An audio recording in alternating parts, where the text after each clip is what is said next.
बिस्मिल्लाहिर्रहमानिर्रहीम। अस्सलाम वालेकुम नाज़रीन, आप यूट्यूब चैनल देख रहे हैं। मैं इमरान खान हूँ।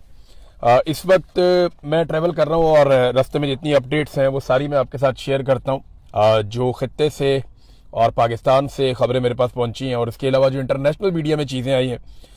एक तो अरब अब इस लड़ाई में उतरने जा रहे हैं, इस किस्म के अंदेशे का इजहार किया जा रहा है। यानी कुछ खबरें चलाई गई कि शायद यूएई ने पहला अटैक किया ईरान के ऊपर। हालांकि इसकी तस्दीक नहीं हुई, यूएई ने ऐसा कोई स्टेटमेंट दिया नहीं, लेकिन उनके जो हुक्मरान है उनकी जानिब से ये स्टेटमेंट आ चुका है कि हमें इतनी आसानी से काबू नहीं किया जा सकता। और उन्होंने एक जंगी टाइप का एक स्टेटमेंट तो दिया था। ये इसराइली सोर्सेज से खबर आ रही है। इसराइल की पूरी ख्वाहिश है कि कुछ भी करके अरब ममालिक को इस लड़ाई के अंदर उतारा जाए। इसी सिलसिले में सऊदी अरब ने पाकिस्तानी फील्ड मार्शल को तलब किया था। उन्हें बुलाकर याद दिलाया गया कि आपने हमारे साथ एक दिफाई मुआहदा किया था जिसपे आपको काफ़ी प्रोटोकॉल भी दिया गया था। फिर दूसरी बात यह है कि पाकिस्तानियों को याद दिलाने की ज़रूरत नहीं है कि सऊदी अरब के अरबों डॉलर हमारे अकाउंट्स में पड़े हुए हैं, हम उनसे उधार तेल भी लेते रहते हैं। तो बहुत सारे एहसानात हैं। तो वक्त आ गया कि अब उनकी बात मानी जाए। अब मामला यह है कि अगर अरब ममालिक इस लड़ाई के अंदर उतर जाते हैं तो सबसे बड़ा बेनिफिशरी कौन होगा? अरब ममालिक अगर इस लड़ाई में उतरते हैं तो सबसे बड़ा बेनिफिशरी होगा इसराइल। उसे फायदा होगा उस लड़ाई में जिसमें वो अकेला पड़ता जा रहा है। डोनाल्ड ट्रंप के लिए बड़ी मुश्किलात अमेरिका में पैदा हो चुकी हैं, नेतन्याहू के लिए बड़ी मुश्किलात पैदा हो चुकी हैं। पहली मर्तबा इसराइल को इतनी मार पड़ रही है और इतने बम इसराइल में गिर रहे हैं कि इससे पहले कभी माजी में हुआ नहीं। कभी किसी ने सोचा भी नहीं था कि इनके साथ ये होगा। अब अगर इसराइल के साथ अरब ममालिक इस लड़ाई में उतर जाते हैं तो सबसे बड़ा बेनिफिशरी होगा इसराइल। सबसे बड़ा लूजर कौन होगा? यानी जिसको सबसे ज्यादा नुकसान होगा अगर अरब ममालिक का ईरान के साथ झगड़ा हो जाता है या वो इस लड़ाई में बराह रास्त उतर जाते हैं तो वो ईरान के बाद पाकिस्तान होगा। देखिए, नुकसान तो सारे खित्ते का होगा ना, लेकिन पाकिस्तान को बहुत नुकसान होगा दोनों सूरतों में। नंबर एक ये कि पाकिस्तान अपने एक हमसाये से हाथ धो बैठेगा। बरादर इस्लामी मुल्क है, हमारे ईरान के साथ बड़े अच्छे ताल्लुकात हैं और किसी भी अरब मुल्क की सरहद बराह रास्त इस तरह से ईरान के साथ नहीं लगती जिस तरह पाकिस्तान की लगती है। पाकिस्तान एक लंबी सरहद शेयर करता है ईरान के साथ और उस सूबे की सरहद शेयर करता है ईरान के साथ जिस सूबे में हालात बहुत खराब है, जिस सूबे में आप रात के वक्त ट्रेवल नहीं कर सकते बलूचिस्तान में, उसके साथ ईरान लगता है। तो स्ट्रेटेजिकली पाकिस्तान को यह सूट नहीं करता कि ईरान जैसे मुल्क के साथ बिगाड़ पैदा कर ले, क्योंकि ये लड़ाई हमेशा तो चलनी नहीं है। अब लड़ाई का क्या नतीजा निकलेगा? या तो देखें ना, टारगेट अचीव हो जाएंगे। अमेरिकन इंटेलिजेंस एजेंसियां, 18 एजेंसियों ने अमेरिकन नेशनल इंटेलिजेंस एजेंसी को यह लिखकर दे दिया है और वो रिपोर्ट लीक हो गई है, पब्लिक हो गई है, जिसमें यह बताया गया कि जनाब ये रजीम चेंज नहीं हो सकता ईरान में। आप जो मर्जी कर लें, आप ईरान में रजीम चेंज नहीं कर सकते। ये अमेरिकन इंटेलिजेंस एजेंसियों की रिपोर्ट है। अब रजीम चेंज तो होगा नहीं, जो भी जंग के अहदाफ है वो ये हासिल कर लेंगे अगर पाकिस्तान इस जंग में उतर जाता है। लेकिन ना, अगर अरब उतरे तो पाकिस्तानियों को उतरना पड़ेगा। सऊदी अरब घसीट के पाकिस्तान को ले जाएगा, यूएई भी। हमने इन सारों के पैसे देने, वरना ये कहेंगे जनाब फौरी तौर पे हमारे पैसे वापस करो। तो अरबों की और ईरान की अगर लड़ाई हो जाती है तो इसराइल सबसे बड़ा बेनिफिशरी और पाकिस्तान सबसे बड़ा इसका नुकसान उठाने वाला मुल्क बनेगा, क्योंकि एक तो हमारा हमसाया बहुत जाया हो जाएगा हमेशा के लिए, दूसरा हम इस लड़ाई के मुतहम्मिल हो नहीं सकते।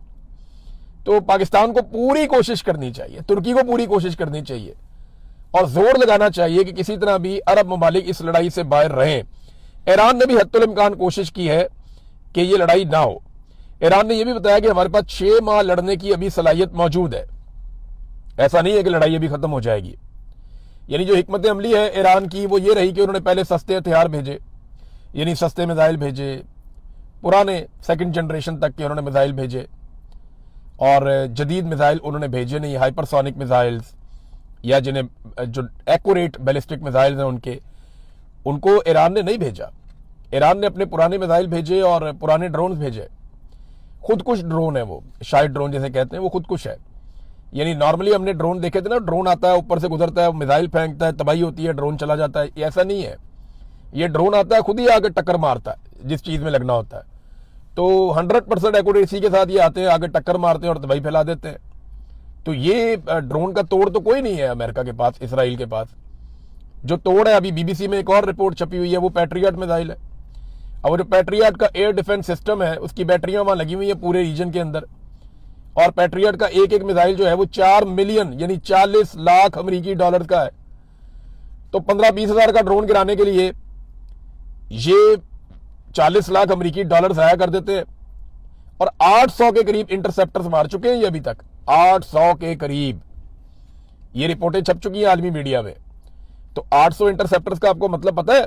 ये जो पैट्रियट के मिसाइल हैं ये 4 मिलियन डॉलर का एक है, 800 ये मार चुके हैं। आप खुद ही कैलकुलेट कर लें कि कितना नुकसान हो गया अब तक अमेरिका को, अरब ममालिक को और इसराइल को। और ये लगातार होता चला जा रहा है, लगातार होता चला जा रहा है। तो ईरान की हिकमत अमली ये थी कि उन्होंने उन हथियारों के जरिए से जो दिफाई सलाहियत है मिसाइलों को रोकने की, वो कमजोर कर दी पूरे रीजन में। यानी अरब ममालिक में भी और इसराइल में भी अमरीकी अड्डों के पास अब वो सहूलत नहीं है जो पहले थी। अब वो हमलों को रोकने की वो सलाहियत नहीं रखते।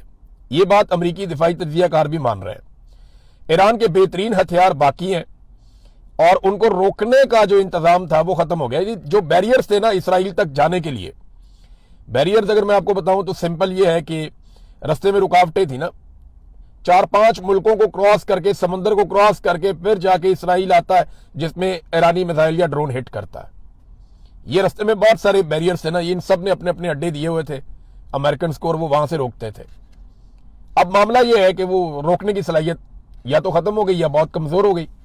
तो इम्कानात बढ़ गए हैं कि ईरान के हथियार या मिसाइल या ड्रोन्स वो आसानी के साथ इसराइल को हदफ बनाए। और अब ये हो रहा है।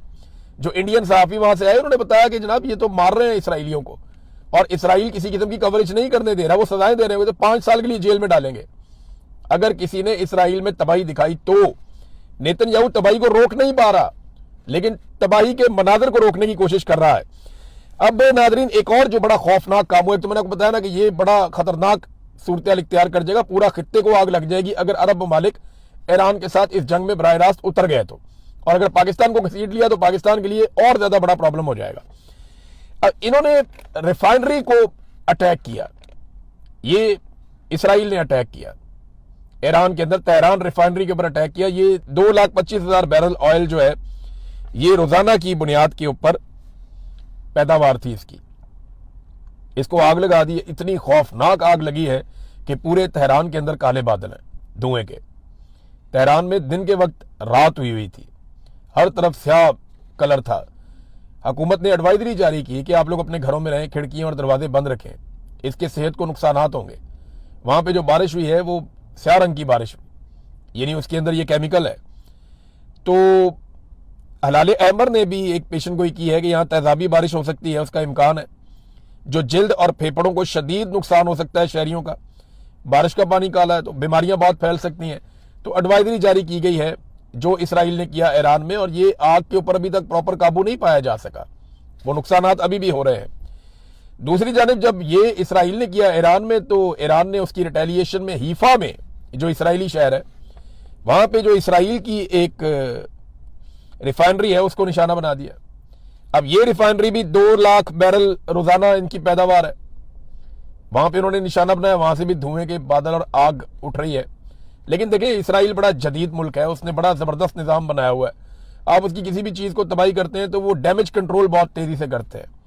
अब ईरान में इतने खौफनाक हमले हो रहे हैं, डैमेज कंट्रोल तो दूर की बात है, उनकी स्ट्रेटेजी सिर्फ अटैक की है कि बस हमला करते जाओ, हमला करते जाओ और किसी भी तरह करके दुश्मन को अंगेज रखो हमलों के जरिए से, तो वो हमलों के जरिए से कंट्रोल करते हैं।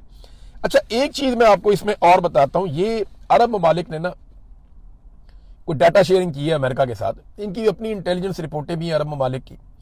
तो अमेरिकन को वो वक्तन फवक्तन, क्योंकि उनकी अलाई है, उनके इत्तेहादी हैं, तो उनके साथ शेयर करते हैं चीजें। तो चंद चीजें ऐसी हैं जो अब अरब ममालिक के अंदर खदशात बढ़ गए हैं। नंबर 1 ये है कि अमरीकी अहदेदारों ने जो बार बार ये कहा ना कि ये एक मजहबी जंग है या इस्लाम के खिलाफ जंग है, उस पर ना आवाम के अंदर रद्दमल बड़ा ऑब्वियस है, वो पैदा होगा। नंबर 2 अगर ये जंग बड़ी लंबी चल जाती है ना तो इससे मईशत को वो डबो देगी, बड़ा नुकसान मईशत का भी हो जाएगा। अवाम में राय बन रही है कि अमरीकी बेसिस, ये अरब अवाम के अंदर ये राय बन रही है, अरब अवाम ये सोचना शुरू हो गए हैं कि जो अमेरिका की बेसिस हैं उनका हमें फायदा नहीं है, उनका हमें नुकसान है, वो हमें तहफ़्फ़ुज़ नहीं दे रही बल्कि हमारे लिए वो खतरा बन रही हैं। और एक और चीज जो होने जा रही है, ये अभी बहरीन से ये अटैक हुआ था, गालिबन इसराइल ने ये अटैक किया है, ईरान में पीने के साफ पानी के ऊपर अटैक किया गया कि लोगों को पीने का साफ पानी ना मिले, और जहां से पानी की तरसील का पूरा निज़ाम है उसके ऊपर अटैक किया गया ताकि लोग सफ़र करें। दूसरी जानिब बहरीन में भी रद्द-ए-अमल यही आया, और ईरान ने भी एक इंफ्रास्ट्रक्चर है पानी को साफ करने का प्लांट, उसको निशाना बना दिया। अभी ये इतलात कंफर्म नहीं हुई, नेक्स्ट वीलॉग जब मैं कर रहा हूँ तब तक कंफर्म हो जाएंगी।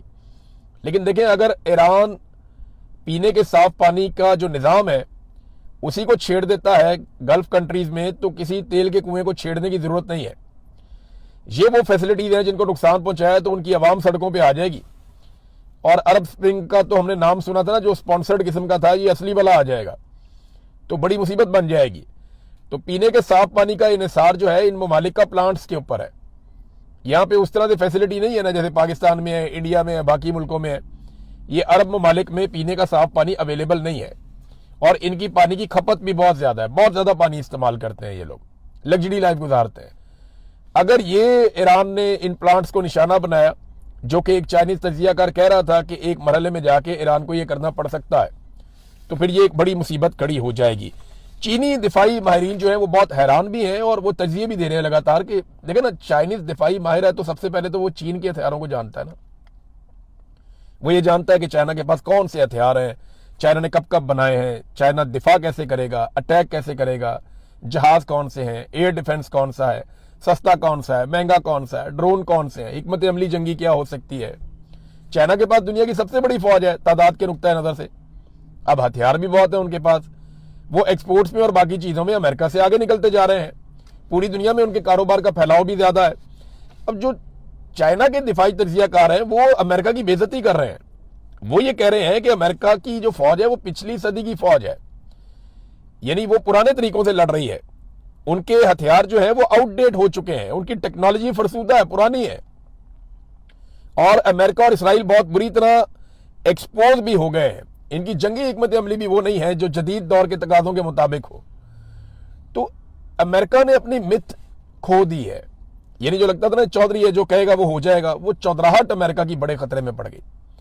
और ये चाइनीज तजियाकार नहीं, दुनिया भर में लोग कह रहे हैं। रशिया बहुत खुश है कि अमेरिका को हम ओवर एस्टिमेट कर रहे थे, ये तो वैसा निकला ही नहीं जैसा सोचा जा रहा था। अब देखिए खबरें इस तरह की फैलाई जा रही हैं और इनसे तासुर दिया जा रहा है कि बहुत ही ताकतवर है। यानी पाकिस्तान के अंदर आपको याद है अमेरिकन कमांडोज आए थे, वो बिन लादेन को उठा के ले गए थे। इसमें अमेरिकन कमांडोज का कमाल नहीं था, ये पाकिस्तानी फौज का कमाल था जिन्होंने रोका नहीं उन्हें। अगर हम वो 2 हेलीकॉप्टर ही आ रहे थे ना, आप उन्हें रोक लेते, आप उन्हें वहां घेर लेते, आप एयरफोर्स के तैयारे उड़ाते, आप उन्हें वापस ना जाने देते। लेकिन अमेरिकन कमांडोज आए, पाकिस्तानी गवर्नमेंट ने उस वक्त तालियां बजा के मुबारकबाद दी और वो ओसामा बिन लादेन को उठा के ले गए मार के। इसी तरह वो गए वेनेजुएला में, वहां जाके उन्होंने मादुरो को उठाया, वहां पे भी अंदर गद्दार थे, मादुरो को उठा के वो ले गए वेनेजुएला के सदर को। तो अमेरिका का कॉन्फिडेंस बड़ा बढ़ा हुआ था क्योंकि वो एक फिक्स मैच खेल रहा था, नूरा कुश्ती कर रहा था, जैसे WWF में होती है ना, झूठी मुठी मारते हैं एक दूसरे को। तो अमेरिका की मौजें लगी हुई थी, दुनिया में उसकी चौधराहट कायम थी। अब यहां पे ईरान में वो कहते हैं इसी तरह का एडवेंचर करना है, हमने वहां से यूरेनियम उठानी है जो 60% तक उन्होंने प्योरीफाई की हुई है, अफसूदा यूरेनियम जिससे एटम बम बना सकता है ईरान, उसकी मिकदार है 450 kg लगभग। वो अमेरिकन मरीन्स जाएंगे जी और वो जाके वहां से स्पेशल फोर्सेस वो उठा लेंगी। अब इस किस्म के मामलात पे गौर किया जा रहा है, ये पॉसिबल है क्या? मुझे बड़ा शक है सलाहियतों के ऊपर कि ईरान के अंदर जाके इस किस्म की हरकत करके वापस निकल जाए अमेरिकन फौजी, ये जरा थोड़ा मुश्किल लगता है।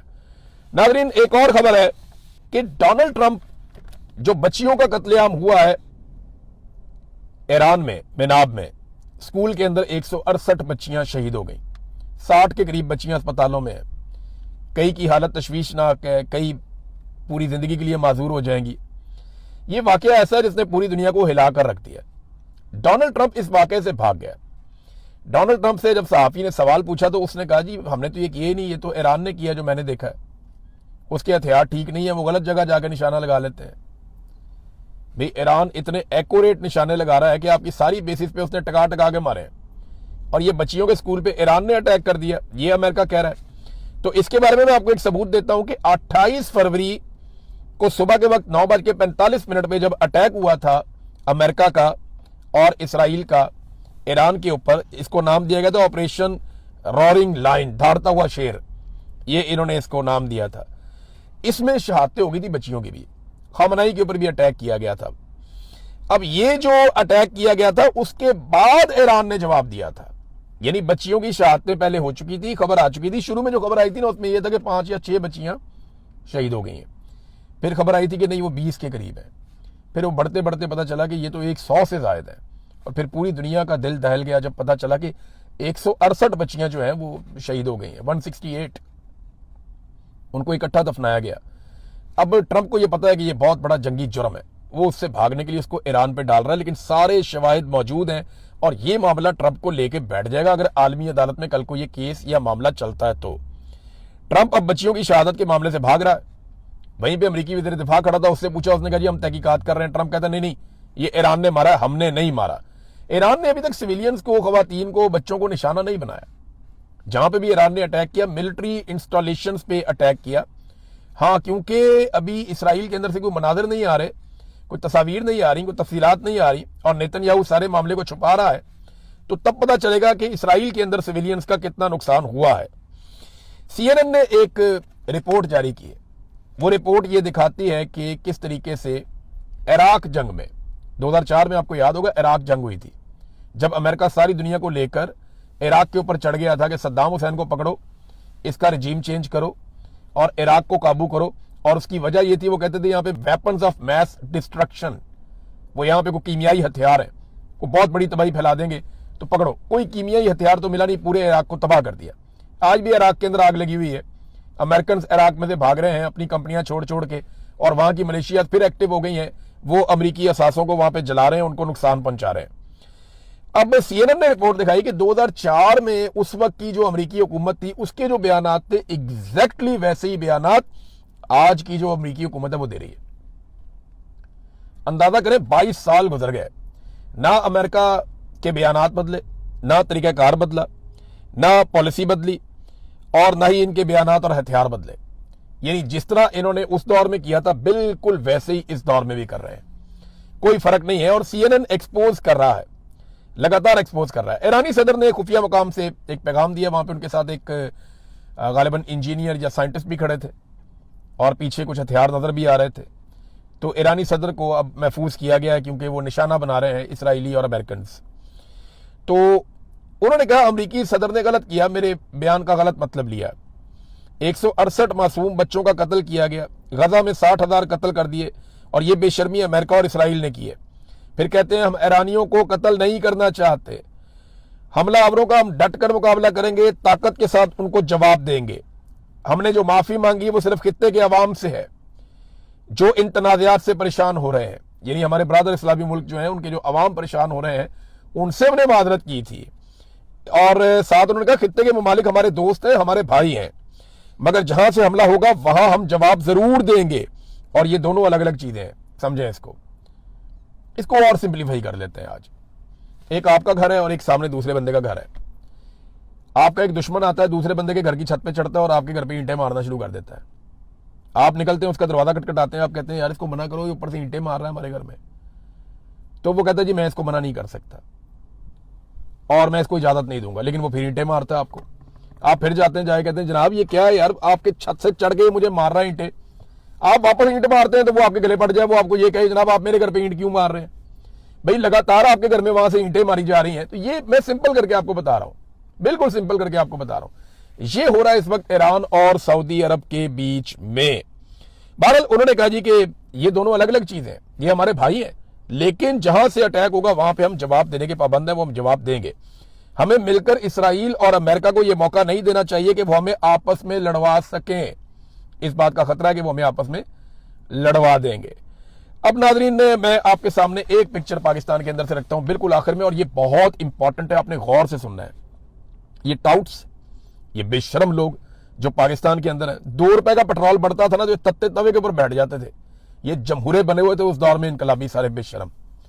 ये मैं अभी वो रजा रबानी साहब को मैं सुन रहा था, वो 2 रुपए के ऊपर उन्होंने वो पहले डाली थी खड़े होके वहां पे, इस किस्म के उन्होंने असेंबली के अंदर भाषण दिए थे, मैं हैरान हो गया था।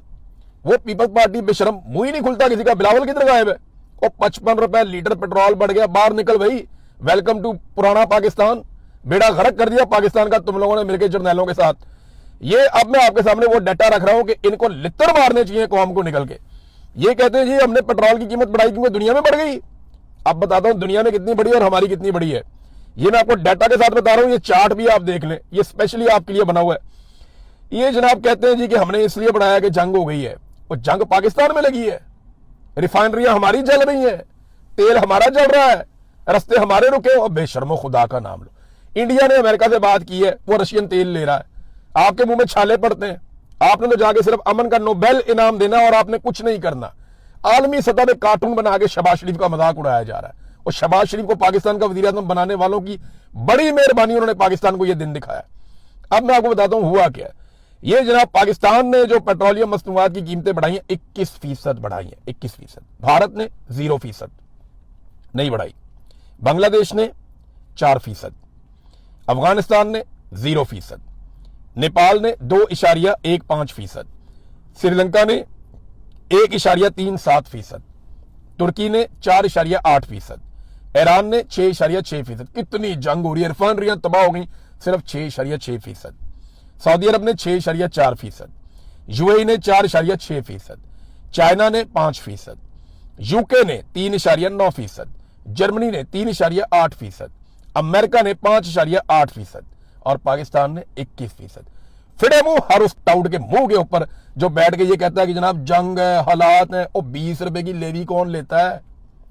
और पहले ही 158 रुपए का पेट्रोल है, आप पाकिस्तानियों को बेच रहे थे 300 के आसपास, अब आप 350 पे ले गए हैं। डीजल किसान बेचारे ने अब इस्तेमाल करना, उसका टाइम आ गया, इन्होंने उठा के उसको 335-36 रुपए का कर दिया डीजल को। ये पाकिस्तान के साथ ज्यादती कर रहे हैं। आप रोक सकते हैं या नहीं रोक सकते? वो एक इनकी कोई छोटी मोटी लीडर है, वो ये कह रही थी टीवी पे बैठ के कि अगर हम 110 भी कर देते तो आप क्या बिगाड़ लेते, या क्या उखाड़ लेते, या आप क्या कर सकते थे? और भाई कुछ नहीं कर सकते ना, तो कम से कम ये जरूर कर सकते हैं, इनको बता सकते हैं कि ये बेशर्मी हम एक्सपोज करेंगे। अब तक के लिए इतना ही, अपना ख्याल रखिएगा, अपने चैनल का भी। अल्लाह हाफ़िज़।